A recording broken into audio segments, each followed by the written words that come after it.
started. Join us on GB News, The People's Channel. Britain's news channel.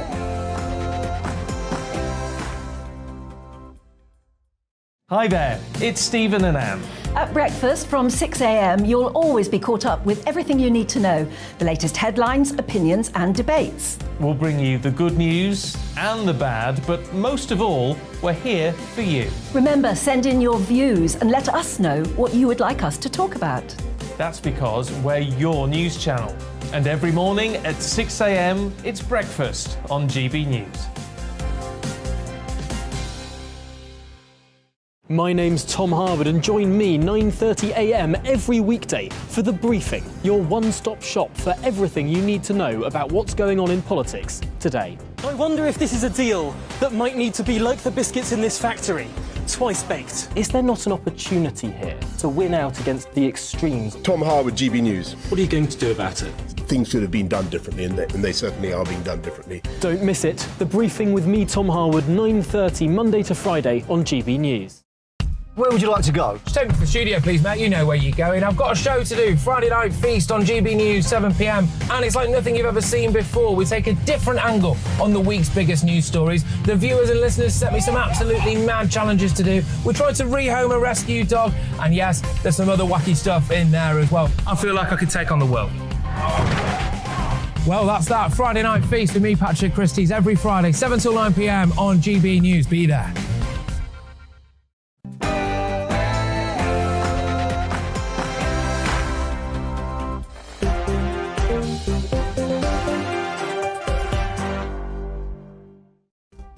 Hello there, it's 6 o'clock. I am Michelle Dewberry and this is Dewbs & Co. Now, let me tell you, every Friday, starting from today and running until September, we're going to do things a little bit differently on Dewbs & Co. So we are. You might have seen there, Fixing the Nation. Yes, that is what we are going to try to do. We are going to take an in-depth look every Friday at some of the issues that get you talking.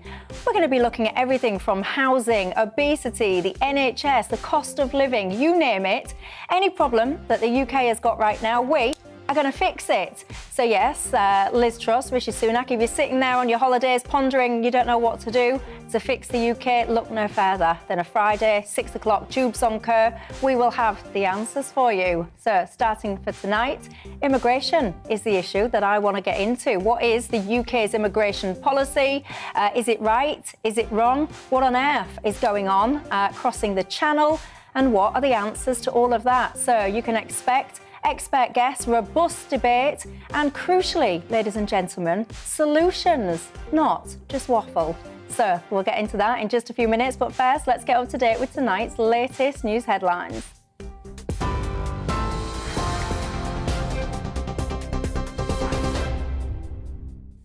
Thanks, Michelle. Here's the latest from the GB Newsroom. The RMT union has confirmed that a national rail strike will go ahead as planned next Wednesday.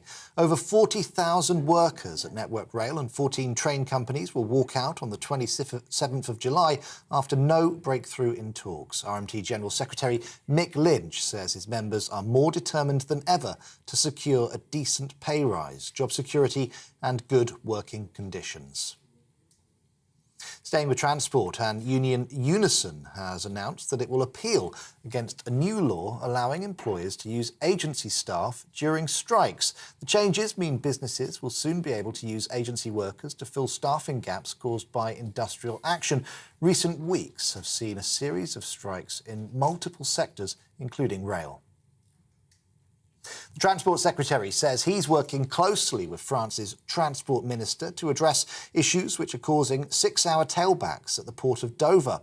It's after Dover officials declared a critical incident and urged the government to work with France's border control to help solve staffing issues. Grant Shapps says he wants to minimise further disruption so people can get away quickly.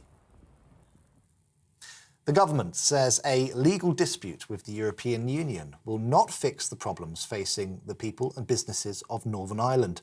It comes after the EU launched fresh legal action against the UK over claims it's failing to comply with the Northern Ireland Protocol.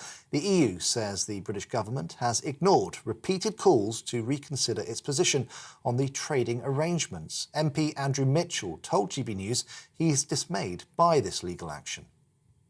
I do think that the EU have been really quite unhelpful over the issue of Northern Ireland and the protocol, and that the programme that the British government put forward of red and green routes through customs issues was the right approach. And I'm very dismayed indeed that it has now come to a legal case. The two remaining Tory leadership hopefuls are trading words over each other's tax plans. Rishi Sunak is warning against what he calls a huge borrowing spree. That's in response to Liz Truss's plans to cut taxes by at least £30 billion a year. She says her proposals are affordable and the former Chancellor's tax rises would choke off growth. Professor of Economics at Cardiff University, Patrick Minford, who was a former advisor to Margaret Thatcher, told GB News he agrees with Miss Truss. When the Treasury spent $500 billion on COVID, because obviously it had to, it then turned around and said, but you can't spend any more, in the coming years than that we'll put up borrowing, because we can't do that sort of thing. And of course, transparently, that is nonsense, having spent $500 billion on COVID. Health experts are warning long NHS waiting lists are forcing patients to pay for healthcare out of their own pockets. New figures from the Private Healthcare Information Network show patients paid for almost 70,000 private treatments themselves between October and December last year. That's up 39% on the previous year. The number of people in England waiting for hospital treatment climbed to a new record high of 6.6 million at the end of May. Boris Johnson and Ukraine's president have stressed the need for a deal between Russia and Ukraine to reopen ports for grain exports. It comes as Turkey brokered a deal to resume exports through the Black Sea after ports have been blockaded by Russia for months, causing a global shortage. The agreement was signed in Istanbul by Ukraine, Russia, Turkey and the UN. United Nations Secretary-General Antonio Guterres says it will enable significant volumes of food to be exported. The US president's doctor says Joe Biden's COVID symptoms have improved after testing positive yesterday. The White House says he's still experiencing mild symptoms such as tiredness and a dry cough, but his temperature is now normal. The president, who is 79 years old, will continue to work in isolation until he tests negative. And an 11-year-old boy has been rescued after drifting more than a mile out to sea on an inflatable dinghy. Footage released by the RNLI shows the moment that volunteers found the boy floating alone in waters off the coast of Kent. His family called the Coast Guard after he was blown out to sea, with the volunteer crew at Dungeness quickly launching a search and rescue mission. On TV, online and on DAB+ radio, this is GB News. Now let's get back to Dewbs & Co.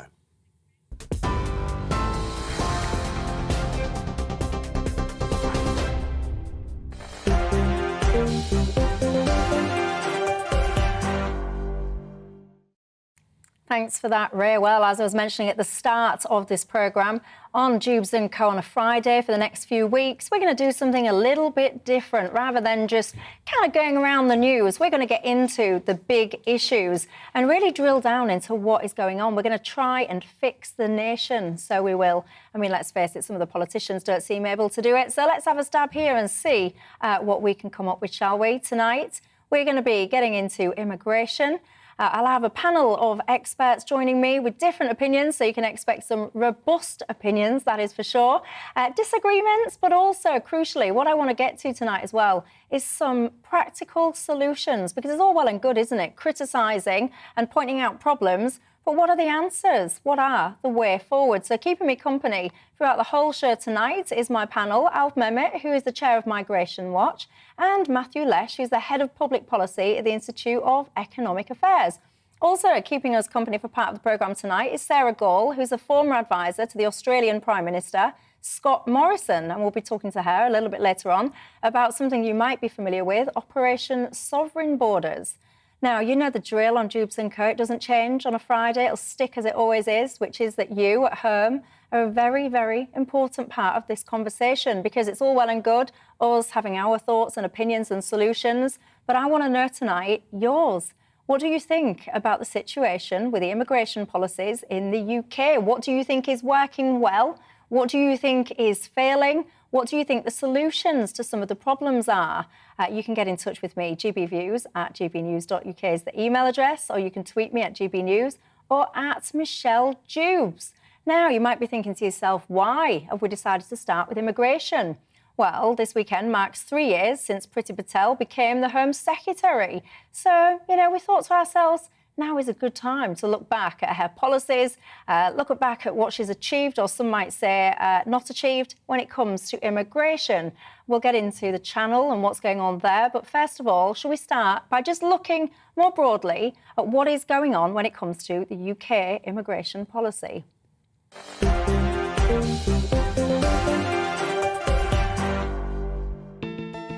Immigration has always been a part of society and can bring great social, economic and cultural benefits.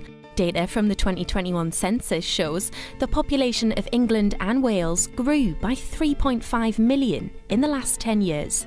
Nearly 60% of that increase, just over 2 million people, is because of migration. That's the equivalent of 2 brand new cities the size of Liverpool. Brexit ended the open borders scheme, with the rest of Europe stopping freedom of movement from one EU country to another. Now, people legally arriving in the UK will have to have a visa or be part of a resettlement scheme. While in the UK, they can apply to extend their stay, to settle permanently, or for citizenship. They can also apply for asylum. The reasons for coming to the UK include work, study, family, and seeking asylum. Access to most UK visas is via a points-based system introduced in 2021. 70 points are needed to secure a skilled worker visa, with points awarded for having a job, speaking English, relevant qualifications and salary. There were just under 240,000 work-related visas granted in 2021. In the same year, over 430,000 study visas for students and dependents were issued. Currently, there's a crisis in people attempting to enter the UK illegally via small boats across the Channel. Once here, they claim asylum. The Nationality and Borders Act became law in April and is seen as the biggest overhaul of the asylum system in decades. It's designed to deter illegal entry into the UK, people smuggling networks, and speed up the removal of those with no right to be in the UK. Home Secretary Priti Patel said these new laws are the first step in overhauling our decades-old broken asylum system. While it's hard to accurately count the total number of undocumented migrants in the UK, in the first 3 months of this year, 4,500 people arrived by small boats via the Channel. Each application for asylum should take no longer than 6 months, but in reality, some people end up waiting years. Asylum seekers can't claim benefits or work. They get basic self-catering accommodation and a £40 a week allowance. The government spends £4.7 million a day housing asylum seekers. The UK also has 9 detention centres. Supporters say immigration stimulates the economy and gives the population greater diversity, but critics believe immigration, when unchecked, can drain the country of resources and create a low-skilled, low-pay economy.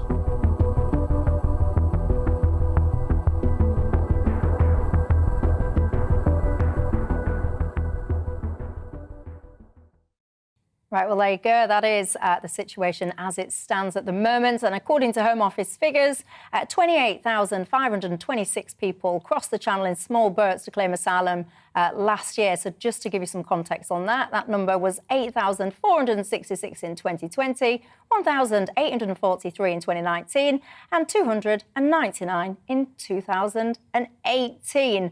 Since the start of this year, provisional data shows that we're currently running at about 15,000 people So long story short, you can see that this is growing and growing. What do we do with all these people? Well, the short answer at the moment seems to be putting them in hotels, as we've just alluded to there. If you take out the Afghan refugees and look at just the asylum seekers in hotels at the moment, you've got a cost of about £3.6 million per day. Just to give you a bit of context, that means for the hour that this programme is going to be on air, we'll have spent about £150,000. If that's not bad enough, if that's not concerning enough, a report yesterday from the Independent Chief Inspector of Borders and Immigration outlined that hundreds of people have left said hotels and haven't returned. And worryingly, a small number of whom have been flagged to be on the warnings index, and others who, quite frankly, I'm not really sure we had any idea who they are, given that they didn't complete any biometrics. The conclusion to that report was that the Home Office response to the small boats crisis is, I quote, ineffective and inefficient. I say that's probably the understatement of the century. But what do you think on it all?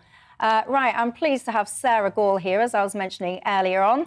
Knows a thing or two about the system that you have in Australia, Operation Sovereign Borders, because let's be clear here, people crossing borders in small boats is not just confined to the UK. Operation Sovereign Borders is over in Australia. In essence, the way it works, that any boat that tries to reach Australia is going to be turned back at the border. Anyone in those boats are sent to be processed in places like Papua New Guinea. Sometimes they have a turnaround system and push those boats back. Sarah, in your mind, because I've got to say, Operation Sovereign Borders is somewhat controversial, depending on whose opinion you pay attention to. Does it work? Is it advisable? Is it the kind of thing that the UK should be looking to implement? It does work, and that's something we've seen from Liberal governments. So in early 2000s, John Howard implemented the Pacific Solution, which was sort of a similar version of Operation Sovereign Borders, where we had offshore processing. And then Labour came in, sort of opened the floodgates, wound back all of the coalition's policies, and then we started having 20,000 arrivals in the last year of the Labour government coming in. And those were illegal arrivals, which meant over 50,000 people coming illegally. We had 1,200 deaths at sea. And under Labour, we had to open 17 detention centres. So they then tried to sort of wind back everything. And that's when the coalition came in and we were able to remove all children from detention, stop the boats, and close 19 detention centres. So it does work. So you still stand by this policy. What about, so just explain to us how turn back works, because we don't really have that in the channel. So just explain that to the viewers if you would. The turn back policy is military-led and now under Border Force, which was a new agency created under the coalition. And they essentially turn back boats to where their source or transit country was from, and we're safe to do so. But turn back how? That's what I'm getting at. What does that mean? What do you do?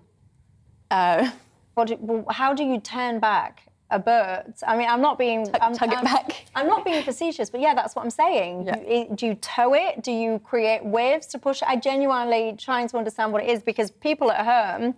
We don't have this as a policy here, and I know it's been criticised there. So what is it? It's a case of you connecting and you're towing that boat all the way back? So it's not about waves and pushing and things like that? No, so it's just turning it back where it's safe to do so. And why is it criticised so much then, the turn back aspect particularly? If that's what it is, it's a case of towing a boat as opposed to pushing it anywhere, or do you think it's fair, the criticism that bit gets? I don't believe so, and it's not something that... Obviously, we've had a recent election, and that's not a policy that the new Labour government is going to remove. They're sticking with it. Alp, where do you stand on all this? Well, just on that turnaround business, we can, in fact, before the new legislation came in, Priti Patel directed that if it's safe to do so, we can actually turn boats back.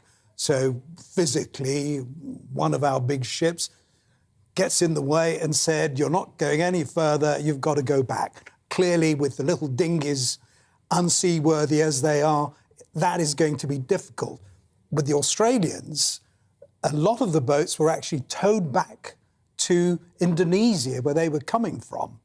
But then you were talking about much bigger boats. It was possible to do that. But I think the most interesting thing that Sarah said was no deaths. There were 1,600 deaths. 1,200. Once this system started and they started to turn the boats around, or indeed having picked them up to take them to Papua New Guinea or wherever, they stopped coming. And that's the message that we keep getting from the Australians.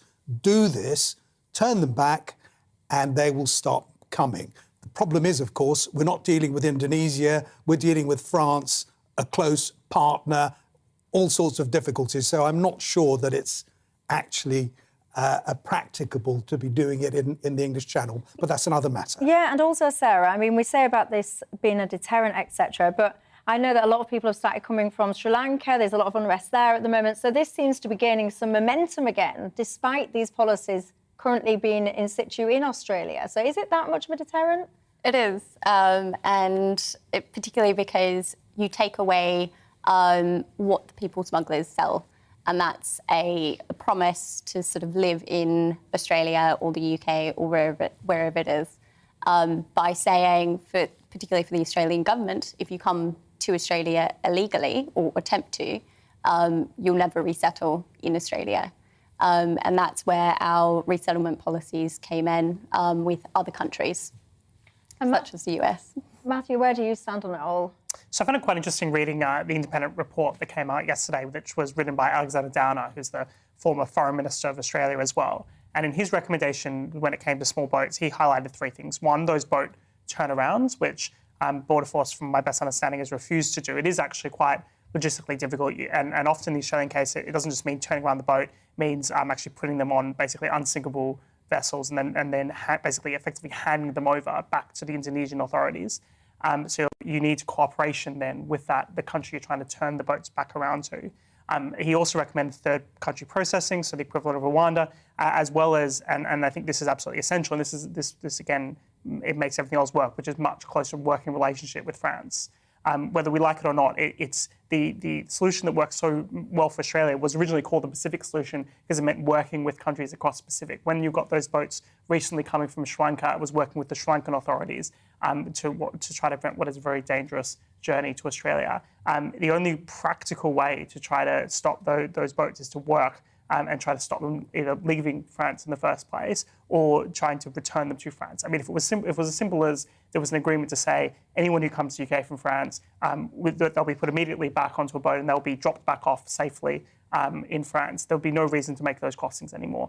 But for as long as there's this political standstill between the UK and France, I think it's much more difficult to sort the situation out in the Channel. But Matthew says about a political stance between France and the UK, but we've given the French government millions and millions of pounds to try and stop this, and it's been pretty unsuccessful.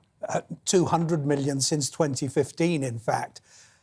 However, there's a lot more to it than simply having an agreement with France, simply because France is part of the EU, France is part of the Schengen arrangement, whereby if you enter one of the EU plus a few other countries, frankly, you're in the EU. I think that what needs to be done is actually address the problem at the EU's borders where people are coming in. They don't suddenly descend from the sky on the northern shores of France. They enter the EU, and at that point, if they are indeed intending to come to the UK for a political asylum or indeed to enter to work or whatever, then at that point, what the French or any other EU country has to do is establish whether or not they're acceptable to us. They don't, frankly. There are 600,000 asylum seekers in the EU at the moment. There were 200,000 detected illegal entries into the EU last year. A lot of them apply for asylum in France or in other EU countries and are turned down before they get to us. All this is going on, and that's the background, that's the context. So to say, you know, let's send them all back to France would be great. And if the French had any sense, that's exactly what they would do. However, there's a great deal more involved than simply doing that. And Sarah, one of the things that I found quite interesting about Operation Sovereign Borders is that it's quite, when you look at the messaging, because there's, I mean, anyone can see this, go into YouTube, go onto Google, whatever, put this in, you'll see the campaign videos. They're very stern, they're very straight talking, they're very kind of, you will not get asylum if you reach this kind of border. It's, you know, there is no messing around. Yeah. And you know where you stand. It seems quite, well, it is quite military-led, very stern. And, you know, one of the challenges here, I think, is that we talk tough with these policies, Rwanda or whatever it is, and then I wonder how much of that messaging is actually getting back to, whether it's the people smugglers or indeed the people considering making that crossing, that if you even attempt this, if you come to the UK, Rwanda, for example, which we'll get into a bit later in the programme, that is a potential. I just wonder if the messaging of what the UK is trying to do is right. What's your thoughts on that? I think this is something the coalition focused on, particularly going into the 2013 election, where we essentially had our Chief of Defence Force as the figurehead, saying, you will not come here. And we ran ads and ran that a very strong campaign to the point where, like, future elections, 2019, for instance, and the most recent one, the coalition didn't really focus any attention on that messaging. It wasn't a sort of key, critical campaign issue because it had been done. We'd sort of solved that, and those in Australia knew that.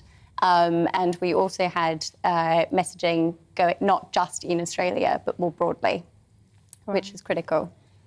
Go on, out briefly. Well, going right back to the outset, when Sarah said that both parties, the main parties in Australia, are actually in favour, and it really would help if everyone, all our politicians, actually saw the sense of stopping this. People are going to die, undoubtedly, if it continues. The reason why it's going to continue as it will is that it works, as you've pointed out. If people come here and are told there's no way that you're staying, you're going to go back if you cross illegally, it would stop. Only 2-3 days ago, there was actually a clip of smugglers, of the traffickers, actually putting out one of their boats, saying, look, this is what happens. Get on one of our boats and you get rescued and picked up by a British ship. I've seen some of them. It's like a holiday advertisement. It's like a infomercial for a travel company. I've seen a couple of them on social media. Sarah, we'll soon be saying goodbye to you, but we've enjoyed the insight in terms of Operation Sovereign Borders. Just in a word, if Liz Truss or Rishi Sunak were watching, your advice that the UK should adopt Operation Sovereign Borders? Absolutely. Absolutely, she says. Sarah Gall, thank you very much for your insight there. Guys, get in touch with me because I want your thoughts on this. What do you think about the situation that's going on in the Channel? I mentioned at the start of the programme what the broader UK immigration strategy is. Did you listen to that? What do you think? Have we got it kind of about right or not? I want all your views on this topic tonight. We've got it for the whole hour, so I'll be reading out lots of your thoughts as well. gbviews@gbnews.uk is my email address. When we are going to take a quick break, when we come back, I want to look more in depth at the Rwanda plans. Is that ever going to work? Is it a good idea or not? I'll see you in a couple of minutes.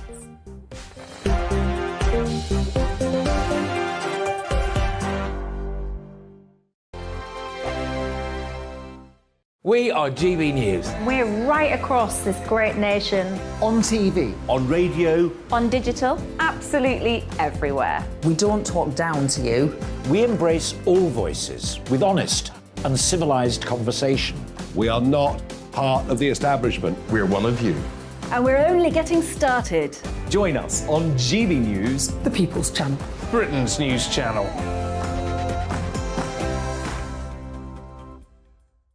Hi there, it's Stephen and Anne.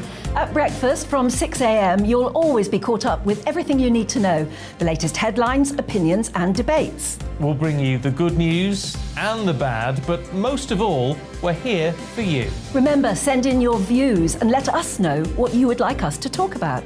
That's because we're your news channel. And every morning at 6 a.m, it's breakfast on GB News. My name's Tom Harwood and join me 9:30 a.m. every weekday for The Briefing, your one-stop shop for everything you need to know about what's going on in politics today. I wonder if this is a deal that might need to be like the biscuits in this factory, twice baked. Is there not an opportunity here to win out against the extremes? Tom Harwood, GB News. What are you going to do about it? Things should have been done differently, and they certainly are being done differently. Don't miss it. The Briefing with me, Tom Harwood, 9:30 Monday to Friday on GB News. Where would you like to go? Just take me to the studio, please, Matt. You know where you're going. I've got a show to do. Friday Night Feast on GB News, 7 p.m. And it's like nothing you've ever seen before. We take a different angle on the week's biggest news stories. The viewers and listeners set me some absolutely mad challenges to do. We tried to rehome a rescue dog. And yes, there's some other wacky stuff in there as well. I feel like I could take on the world. Well, that's that. Friday Night Feast with me, Patrick Christie's, every Friday, 7 till 9 p.m. on GB News. Be there.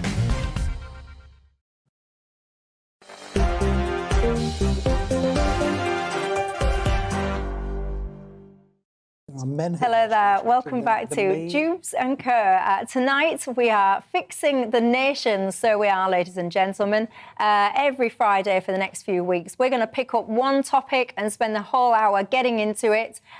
Different opinions, different views, and hopefully by the end of it, some solutions as well that either Lizzie, that's a cross between Liz and Rishi, but I quite like that actually. I might coin that phrase. Lizzie, if either of them are watching and want to know what to do going forward, they can take some of our ideas. They can have them for free. We've just been talking, in case you missed it there, about Operation Sovereign Borders, what that looks like. Is that a solution? Just been talking as well, touching upon the situation in the hotels. The government policy for asylum seekers, by the way, was originally to put them into self-catering accommodation with an allowance of £40 a week. However, as we all know, and as we've just been discussing, we've moved on now, haven't we, to hotels. The Home Office said the following. The Home Office pays for fully furnished accommodation in hotels, as well as catering, laundry, security staffing and welfare support. Asylum seekers in accommodation are provided with 3 meals a day, all bills are paid for, and a weekly allowance for those who are destitute. OK, joining me now, Steve Valdez-Simmons is the Refugee and Migrant Rights Programme Director at Amnesty International. Steve, good evening to you. Where do you stand on the current situation? Let's pick the Channel to start with. What's going on in the Channel, your views on it? How do you think the government is responding to it? I think the government has created a great deal of hysteria about the number of people crossing the Channel. It's true that over recent months, towards the end of last year, we have seen more people entering our asylum system. But before the latter part of last year, although many more people were crossing by the very visible means of small boats, the number of people actually arriving into our asylum system was not going up.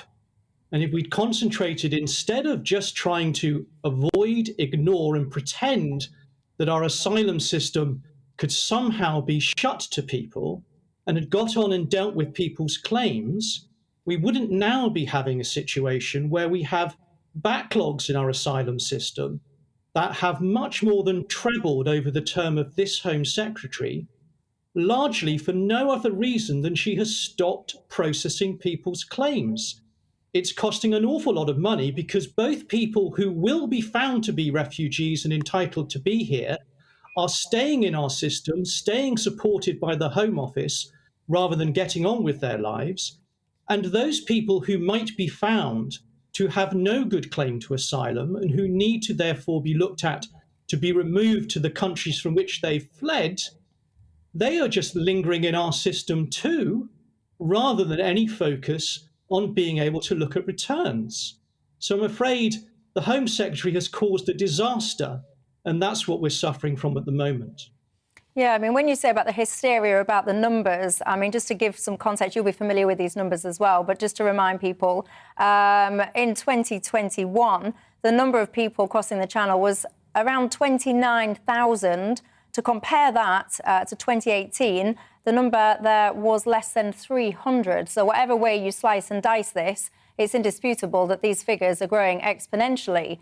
When you say that the people, you're frustrated with Priti Patel's detention strategy, let's call it that, overwhelmingly, the number of people in detention, I think it's about 80% or so, they moved from detention with less than, 29 days.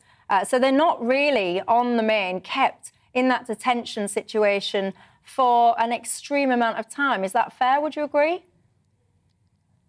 Well, I think actually it is a long period of time to get someone out of initial screening and processing and into some sort of more suitable accommodation. But we must pause. It's really important. You're right that the number of people crossing the channel by small boat has risen greatly, but the number of people crossing the channel to our asylum system has not done so. There are different means that people use, and actually it's just more visible now. Now, that is why I say we should be less hysterical about this. We are not seeing such enormous increases of people claiming asylum entering our asylum system. That hasn't happened. We do see more people in small boats, and of course that's a concern. Yeah, it is. And I have to say it's a deep concern to lots of my viewers in particular, which is one of the reasons that we've decided to focus on this topic. Now, when you say, one of the things I'm interested in, you say that lots of these people, they will undoubtedly be found to be genuine refugees and treated as such. Unless I've misunderstood something, only about 2% of the people that are crossing the channel actually have identifications, so passports, etc. So how do we know that actually people are who they say they are, their intentions are pure, etc., if we don't have basic information on them? Well, what we do, as any asylum system does, is we address their claims. We interview them. We test what they have to say. We consider the evidence that they provide and obtain and make an assessment about the strength or weaknesses of the claim they have made.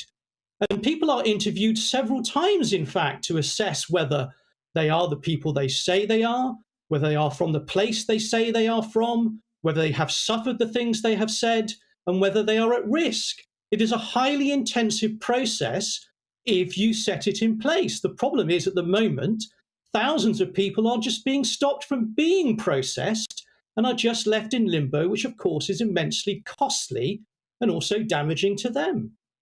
Why would 98% of them discard their IDs then? This is the bit that I don't understand. If you're genuinely fearing for your life, if you want to be processed, if you want everything to be as quick and efficient as possible, why do only 2% of them keep hold of their passports?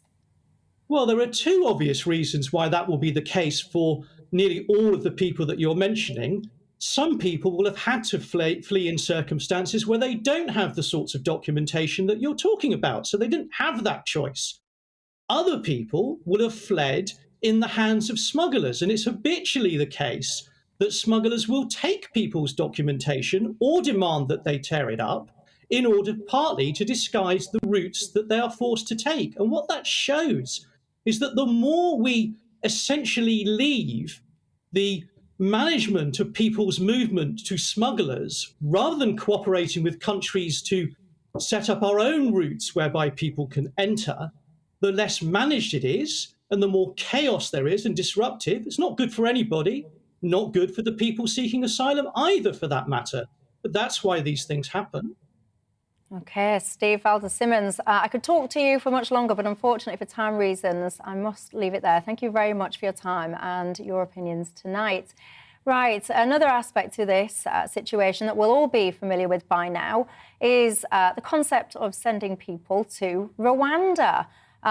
You know, we've been going around in circles with this, haven't we? Long story short, it means that people will potentially be sent over to Rwanda to have their claims processed there, and the nuts and bolts of it would mean that they could be granted permanent refugee status in Rwanda.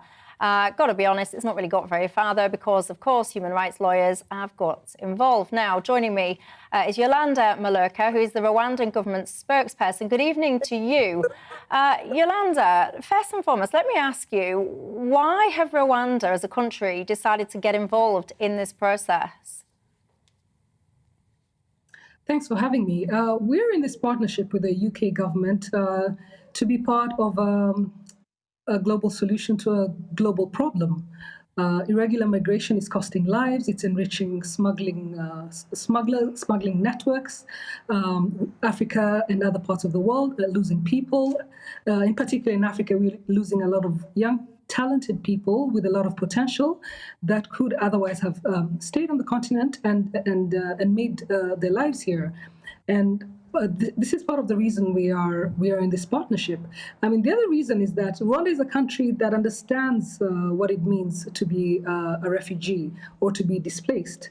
What this country went through in 1994 means that a lot of Rwandans have had the experience of being displaced, having to flee at a moment's notice, leaving everything behind.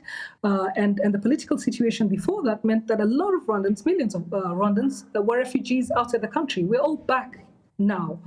28 years, we've built a country that is safe and secure and developing. And we've welcomed in the last 25 years over 130,000 refugees who live here with us, most of them from the region, but others from as far as afield as Afghanistan. We took in a whole boarding school of girls from Afghanistan here last August. More recently, we've also been involved with the UNHCR in evacuating migrants who were stuck in Libya during the war. Over 1,000 of them have been evacuated to Rwanda. We house them and we take care of them. We process their cases, and many of them have been resettled in other countries after finding safety here for a while. So we do have a lot of experience in hosting and welcoming refugees here and taking care of them. We're a welcoming, safe country, and this is what makes us a good partner in this partnership.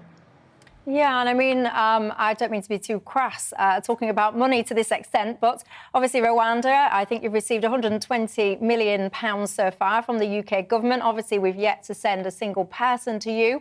If we're not able to send people over to Rwanda because we're getting it blocked at this end or whatever, does the UK get their money back?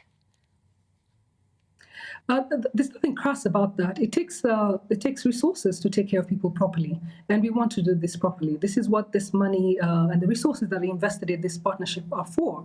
The money, the funds that were invested right at the outset of this partnership have been received by Rwanda, and this is what has helped us to put in place to prepare to receive the migrants, to make sure that accommodation is available, to start putting in place the programs and the services that we're going to be offering the migrants who are coming here. So this money is already committed.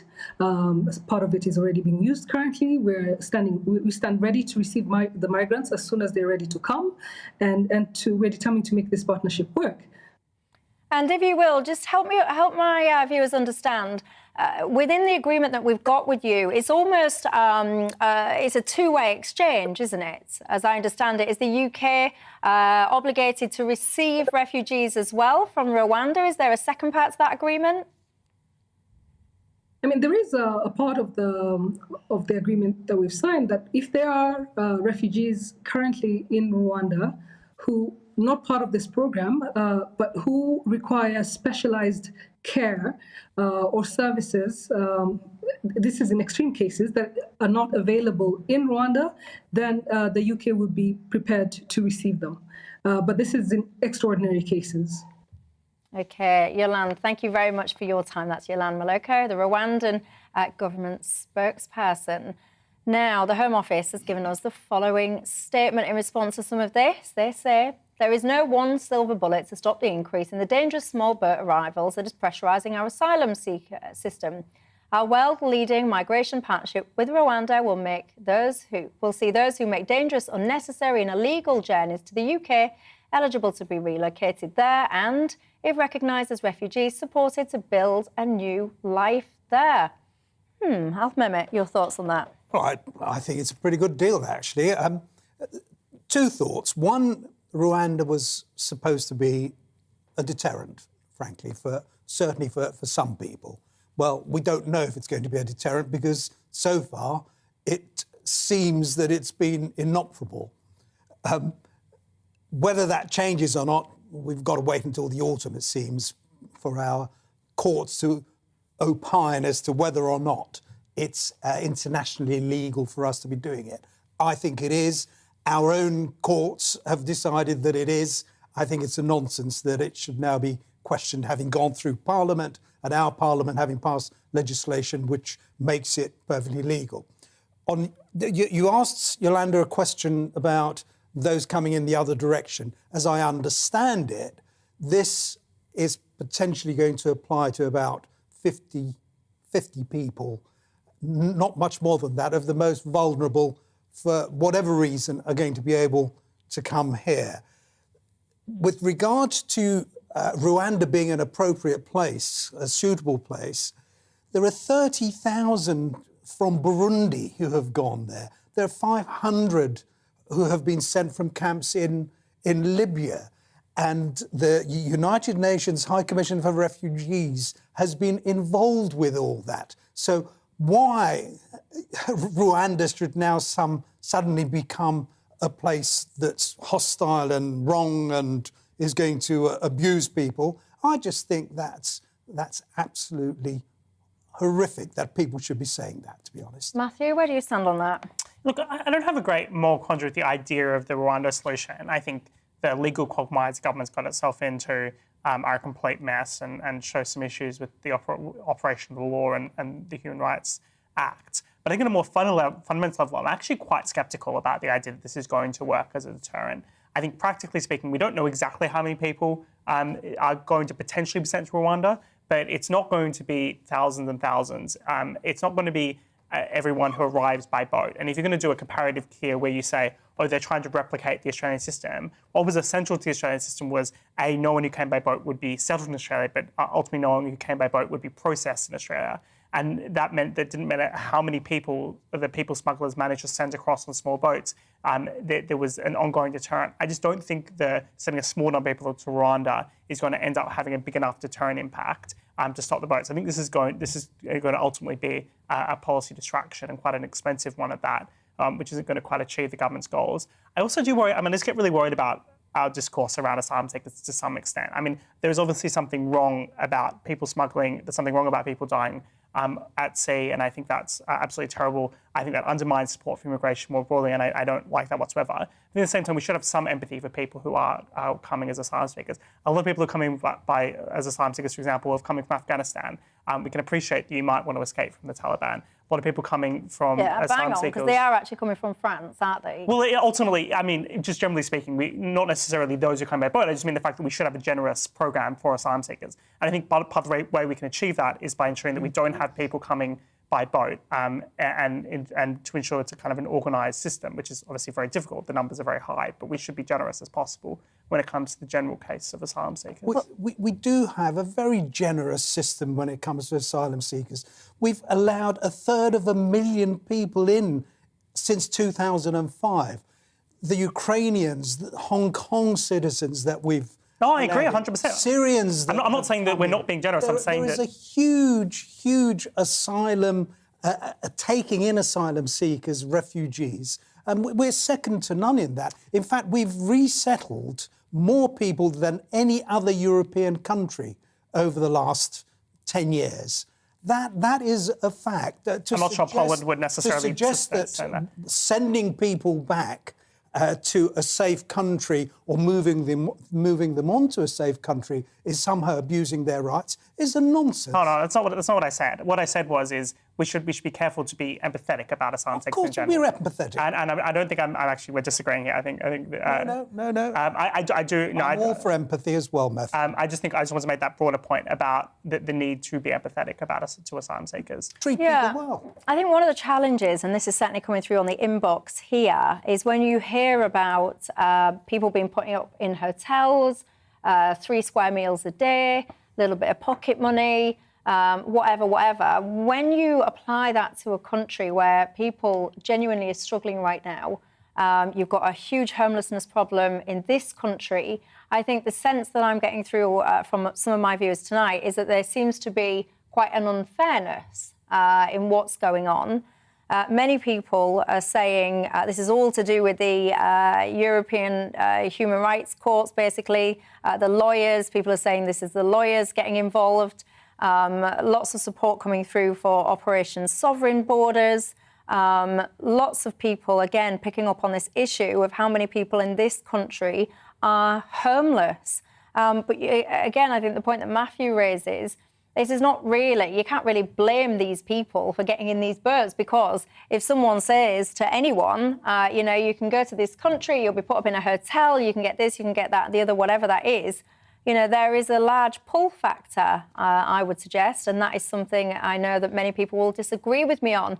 I'm going to take a quick break. When we come back, I want more of your reaction, but I also want to hear from Matthew and Alp about what you think the solution is to all of this and what you think going forward the UK's immigration policy should look like. And I'll give that question to you guys at home. Solutions, please, ladies and gents.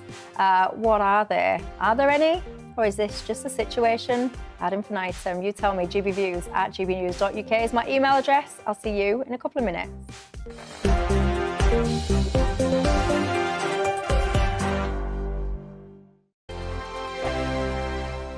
We are GB News. We're right across this great nation. On TV, on radio, on digital, absolutely everywhere. We don't talk down to you.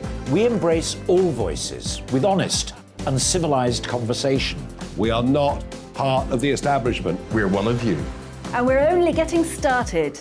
Join us on GB News, the People's Channel, Britain's news channel.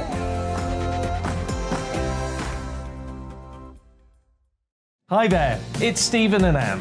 At breakfast from 6 a.m, you'll always be caught up with everything you need to know, the latest headlines, opinions and debates. We'll bring you the good news and the bad, but most of all, we're here for you. Remember, send in your views and let us know what you would like us to talk about.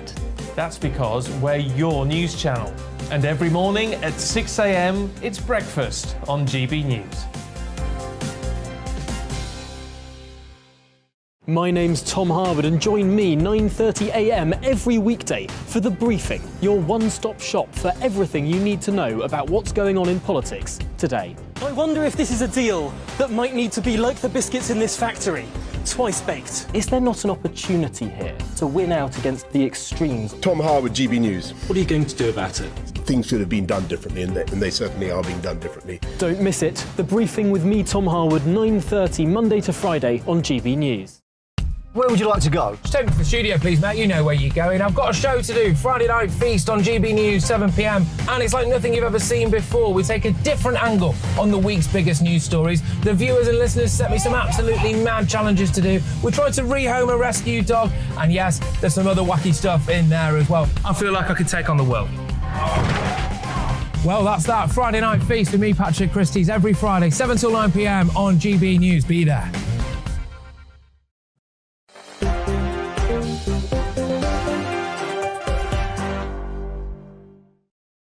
Hello there, welcome back to Dewbs & Co with me, Michelle Dewberry. A Friday special these days, going to take one issue a day, focus on it, try and get some solutions. Today has been immigration.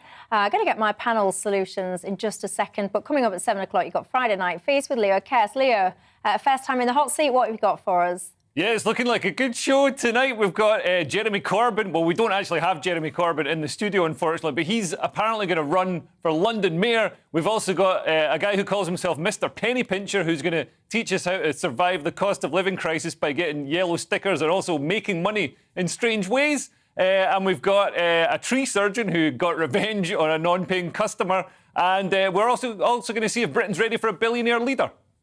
Mm. Looks good, sounds good, especially the Mr. Penny Pincher man. I'll be paying attention to that because I'm a tight northerner. After all, Leo, look forward to that. See you in a few minutes. Right, immigration answers. I'll start with you, Matthew. First things first, let me get straight to the nuts and bolts of it. Do you think we should even control our borders or have open borders? I mean, I'm kind of empathetic to the idea of having open borders in the sense of having a generous immigration plan. You know, there's some broad economic research that suggests that immigration is one of the best things you could do for the world in terms of boosting productivity, letting people live where they're most able to work hard and contribute to society. I probably, though, wouldn't in practice go that far. I'd say I accept the idea of having some level of immigration control and that being a necessary thing. Obviously, for purely security and reasons, you don't want people to exploit public resources and social welfare and healthcare, as well as the fact of ensuring popular consent. You know, the idea of having no immigration controls, I think, would be quite unpopular. That said, though, if you look at the polls, particularly since Brexit, immigration has very much gone down the list as an issue of importance to people. And you do tend to get pretty broad support for some level of immigration in the country. I think immigrants contribute a lot. We're seeing this at the moment. We have skills shortages. We do need immigrants to ensure that our NHS can keep functioning. We do need immigrants to fill skills gaps in high-tech companies in London. Immigrants have made a great contribution in terms of starting businesses and creating jobs. And the overall evidence is immigrants do lead to higher wages and do lead to more prosperity. So I'd like to see a generous immigration system overall. Generous immigration system to my left. Al, where do you stand? We have got an only too generous immigration system. We need to tighten it considerably, frankly. And if the contenders for the leadership of the Conservative Party have any sense, they will start addressing this issue. I hope they were listening in, frankly, because so far they haven't discussed immigration at all. We've been talking about Rwanda, crossing the Channel, asylum. That is actually 1/6 over the overall immigration that we've had into this country, of net migration that we've had over the last 20 years. We've had an increase in our population over the last 10 years of 3.5 million. Now, your opener said 60% of that was the result of immigration. In fact, if you take into account the children born to those who have come here, we're actually talking about 80 to 90% in recent years from immigration. That sort of increase in our population is nuts, absolutely mad. How are we going to cope? How are we going to provide the housing? How are we going to provide the doctors? How are we going to provide the nurses? But we're not training enough of our experts, and we're not hanging on to them once we do. That's where the problem lies. We need to tighten in immigration considerably, particularly for work, which has been loosened for so many reasons, really, that shouldn't have applied. The points-based system that was sold to us as the answer to everything, in fact, has loosened our borders to such an extent that it's now letting in millions of people over a short period. Well, I've got to say, you've just heard that from the two guys on the panel today. You guys seem to have a common consensus. If I had a pound for everyone that said this who's emailing in, I'd be quite wealthy by the end of this show.